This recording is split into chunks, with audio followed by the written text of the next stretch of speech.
Hello everyone, welcome back to গল্প কথা। আজকের এপিসোডে যে ঘটনাগুলি আছে বেশ কিন্তু অদ্ভুত এবং বেশ ভয়ের। আশা করব তোমাদের বেশ ভয় লাগবে।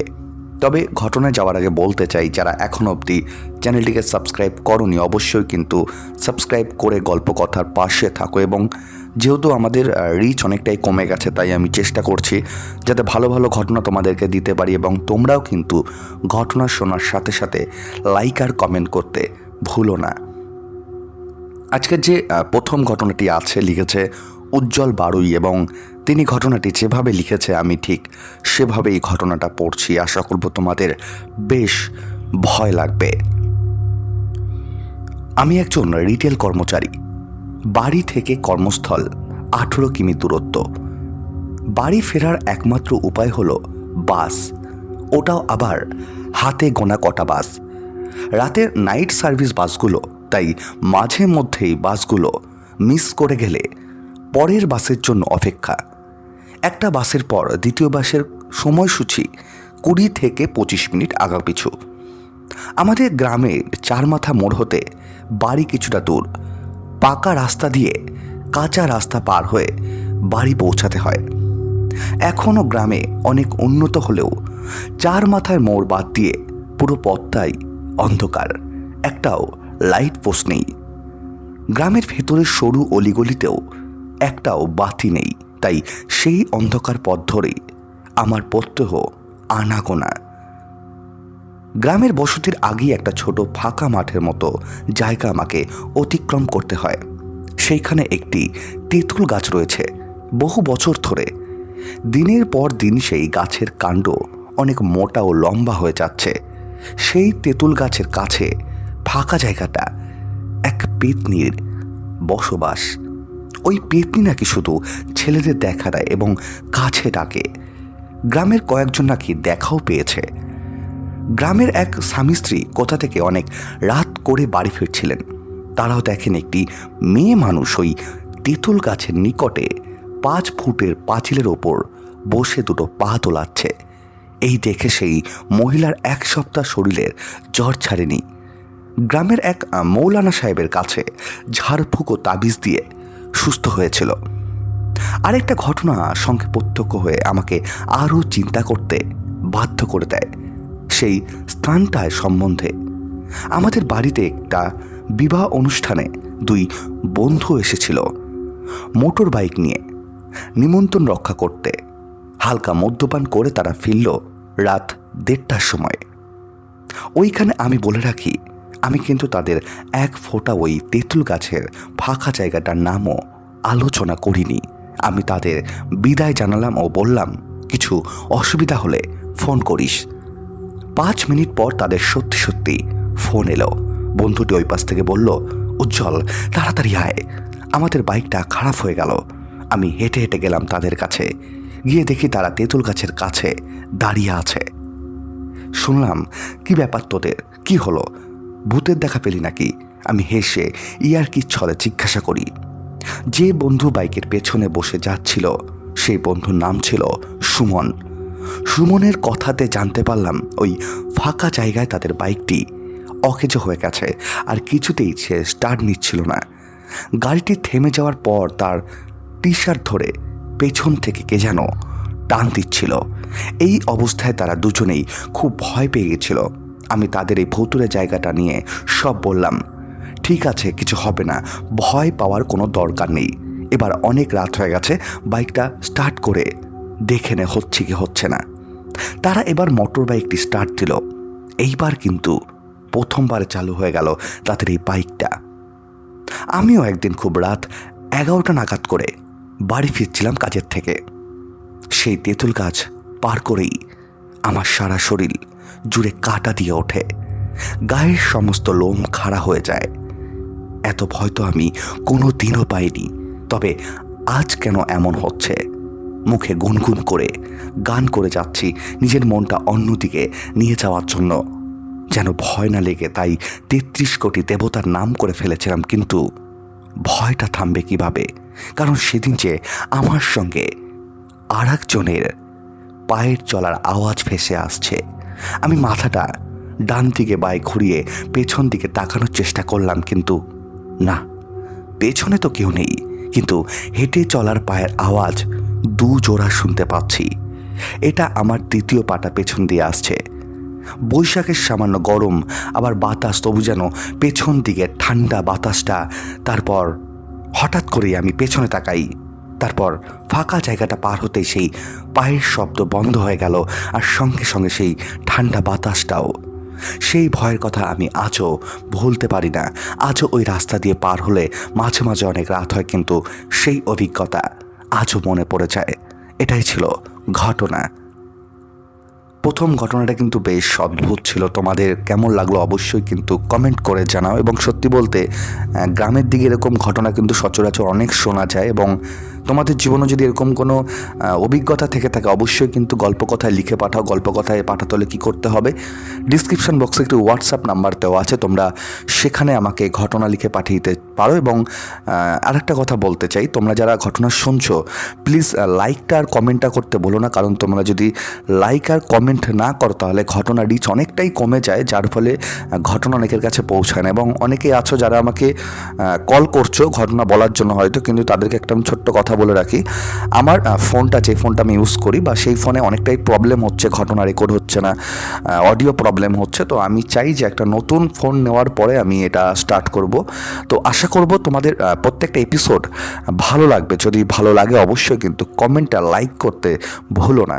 আজকের যে দ্বিতীয় ঘটনাটি আছে সেটাও বেশ অদ্ভুত। আশা করব তোমাদের আজকের দ্বিতীয় ঘটনাটাও বেশ ভয় লাগবে। বেশি কথা বাড়াচ্ছি না, চলে যাচ্ছি দ্বিতীয় ঘটনায়। দ্বিতীয় যে ঘটনাটি আছে সেই ঘটনাটি লিখেছে তুহি তিথিন ঘোষ, এবং তিনি ঘটনাটি যেভাবে লিখেছে আমি ঠিক সেভাবেই পড়ছি। আজ আমি একটা সত্যি ঘটনা শেয়ার করব আপনাদের সাথে। সেটা ভৌতিক নয়, অলৌকিক, তবে ঘটনার সত্যতা আমার জানা নেই, বাবা জেঠুদের মুখেই শোনা। আমি যে গ্রামে থাকি তার নাম বলছি না, সেখানে প্রত্যেক বছর 15ই মাঘ মা রক্ষাকালীর পুজো হয়। আর মায়ের কোনো মন্দির নেই, শ্মশানে পুজো হয়, আর ভোরের আলো ফোটার আগেই মায়ের বিসর্জন হয়।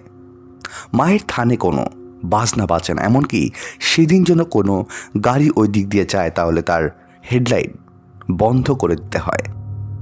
মাকে যখন নিয়ে যাওয়া হয় শ্মশানে তখন রাস্তার আলো পর্যন্ত নিভিয়ে দেওয়া হয়, আলো জ্বালানো হয় না মাকে বিদেনি বাসানোর পর। আর ব্রাহ্মণকেও গ্রাম ছাড়তে হয় ভোরের আলো ফোটার আগেই, না হলে নাকি সে মুখে রক্ত উঠে মারা যাবেন। আর মায়ের পুজোর দিন গ্রামে ঢুকে গেলে সেদিন আর গ্রাম থেকে বেরোনো যায় না, এটা নাকি মায়ের বারণ। আজকের ঘটনাটা এটা নিয়ে। আমাদের ঘোষ ফ্যামিলি বিশাল, বলা বাহুল্য আমার দাদুদের ছেলে পুলেদের কাউন্ট করলে প্রায় 60 জন আমার দাদুর ফ্যামিলি থেকেই বেরোবে। যাই হোক, আমার বড় বাবার বড় ভাই ছিলেন ভীষণ এক রোখা। উনি জমি জায়গা নিয়ে থাকতেন, পরিবারের বিশেষ মন ছিল না। তিনি 15ই মাঘ গ্রামে আসেন বাবার দাদুকে জমি জায়গা হিসেব দিতে। আর বড় বাবা ভাইয়ের উদাসীন চরিত্র সম্পর্কে অবগত, তাই তিনি আর কিছু বলেনি। কিন্তু বড় বাবার মা সেদিন তার ছেলেকে যেতে বারণ করেন, আর মায়ের পুজোর নিয়ম কানুন সব বলে। কিন্তু আমি আগেই বলেছি বড় বাবা এক রোখা, সেই সব নিয়মে তোয়াক্কা না করে ঘোড়া নিয়ে নিজের জায়গায় রওনা দেয়। আমার বাবার দাদু যেহেতু ডাক্তার ছিলেন তাই তার ঘোড়া রাখা থাকতো, তাই বড় দাদু বেরিয়ে যায়। কিছুক্ষণ পর ওই ঘোড়া ছুটিয়ে ফিরে আসতে বাড়িতে।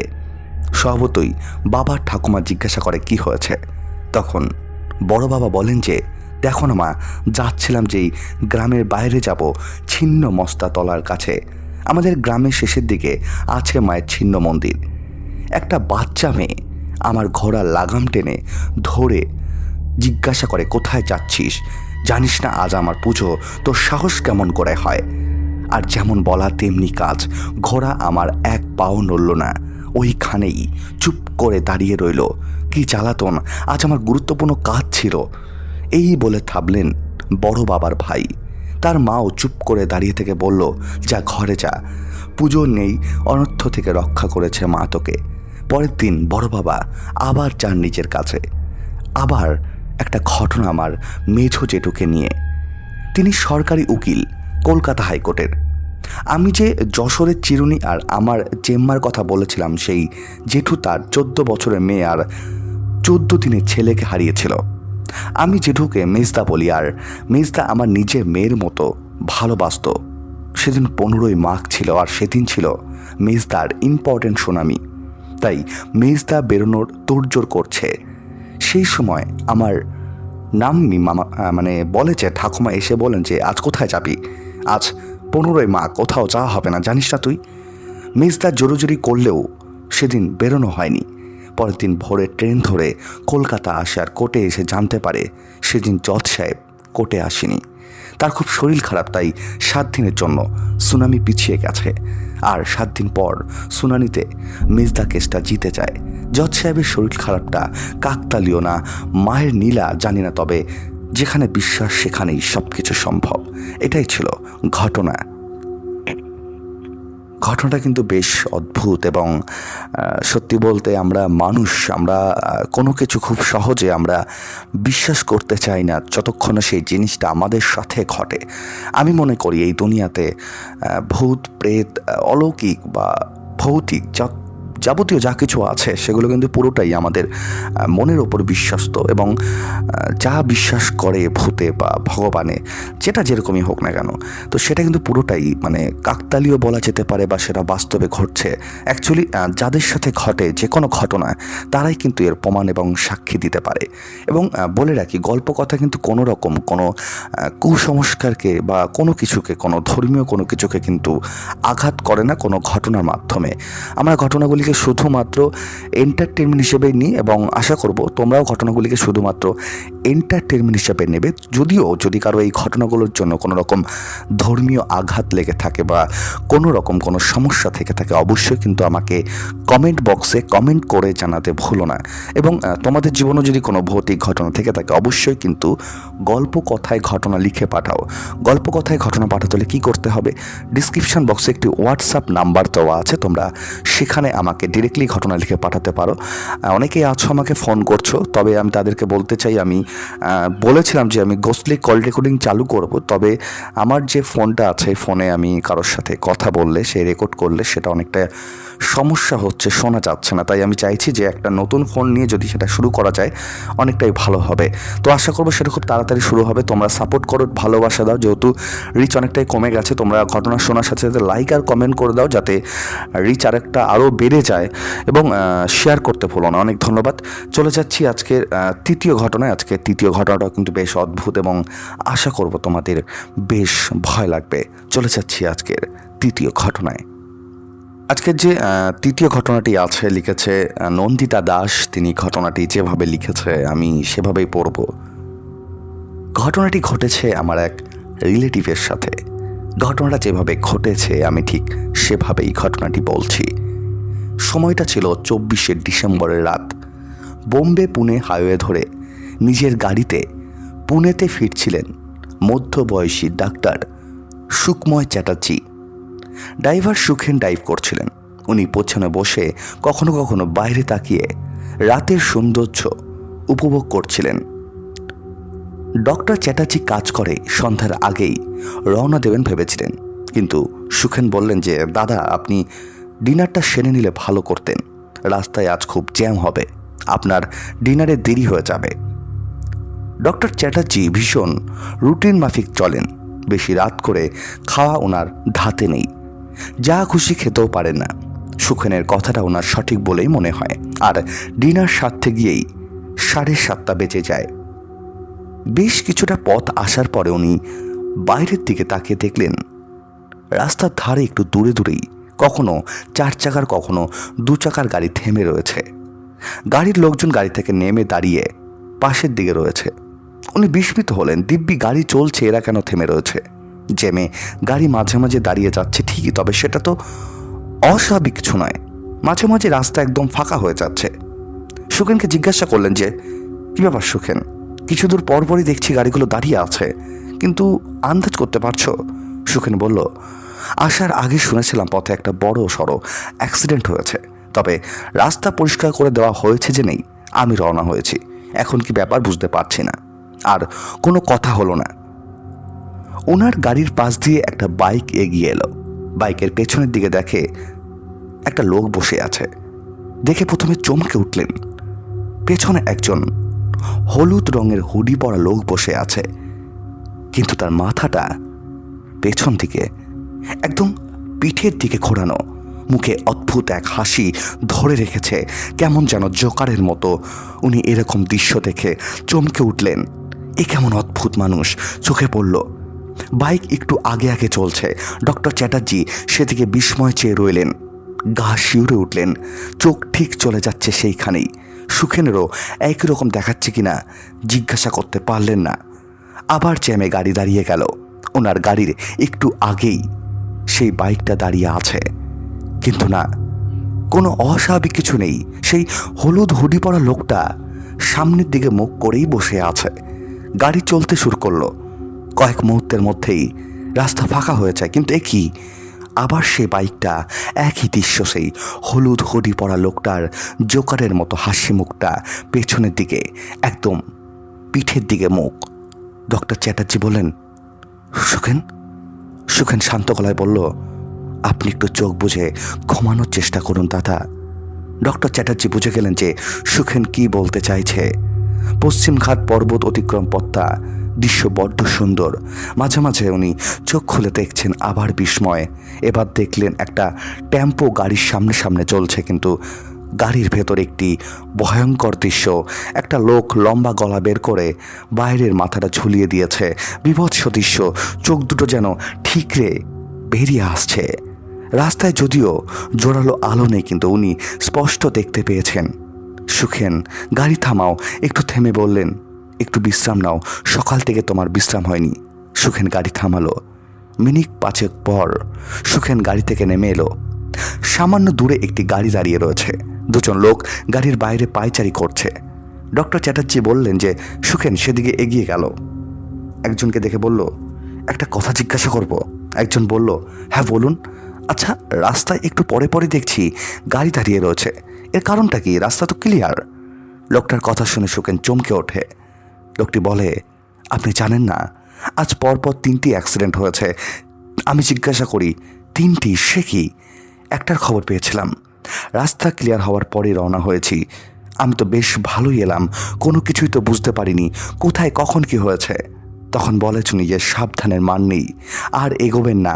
প্রথম অ্যাক্সিডেন্ট হয়েছে সন্ধ্যে 6টার সময়।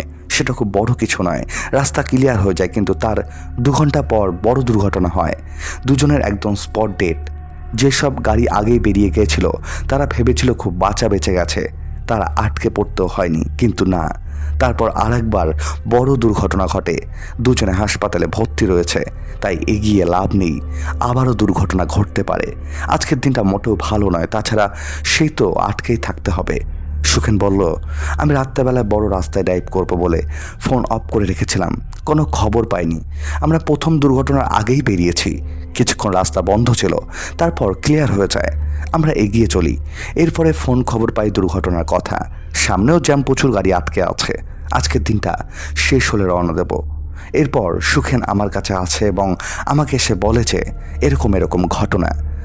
আমরা কোনো কথা না বলে চুপচাপ গাড়ির ভেতরে বসে থাকি।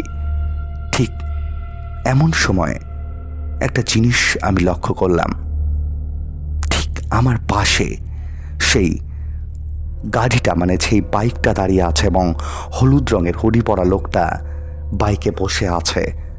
আমি অবাক হয়ে যাই যে একটা বাইক সামান্য, সে কেন জ্যামে আটকে আছে। তারপরে হঠাৎ খেয়াল করি বাইকে বসে থাকা লোকটা আমার দিকে একভাবে তাকিয়ে আছে। তার মুখে একটা বীভৎস হাসি। সেই হাসি দেখলে মনে হবে যে সে যেন আমাকে খেয়ে নিতে চায়, এবং তার মুখ দিয়ে রক্ত গলগল করে পড়ছে। তার হাত কাটা ছাড়া পা কেটে ছিঁড়ে গেছে। এই দৃশ্য দেখে আমি সুখেনকে বলি, সুখেন তুমি এগিয়ে চলো। সুখেন বলে যে সামনে এগিয়ে লাভ নেই, কি করে সম্ভব সামনে যাব। এরপর কোনো রকম আমি চোখ বন্ধ করে বিছানায় শুয়ে থাকি। যখন আমার জ্ঞান ফেরে আমি খেয়াল করি আমি আমার ঘরের বিছানায়। তখন আমি সুখেনকে বলি যে আমার কি হয়েছিল। সুখেন বলে আমি সেন্সলেস হয়ে গিয়েছিলাম গাড়িতে। যখন আমার জ্ঞান ফেরে আমাকে বাড়িতে নিয়ে আসা হয় এবং পরের দিন সকালবেলা খবরে নিউজ দেখতে পাই যে দুজন বাইক আরোহী বাইক করে যাচ্ছিল এবং তাদের দুর্ঘটনায় মৃত্যু হয়। একজনের পরনে ছিল হলুদ রঙের হুডি। এটাই ছিল ঘটনা।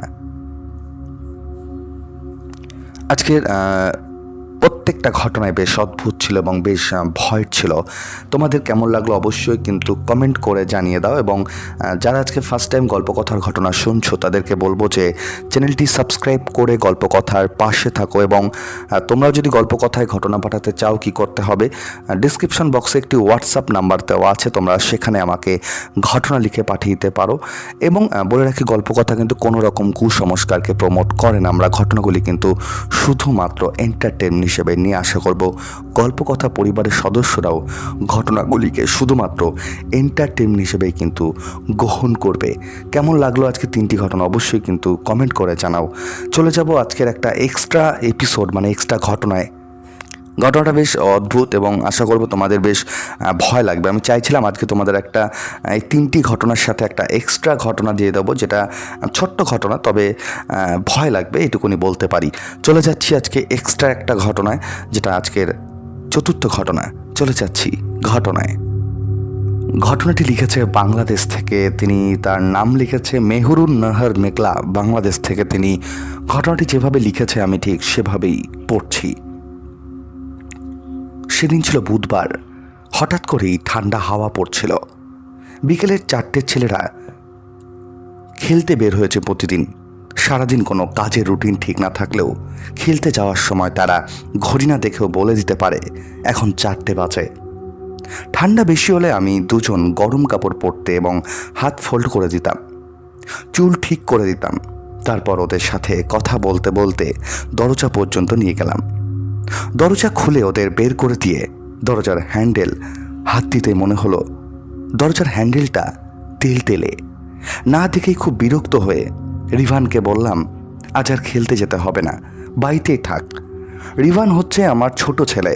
প্রতিদিন 4টের সময় সে খেলতে চায়। সেদিন ছিল প্রচণ্ড বৃষ্টির দিন।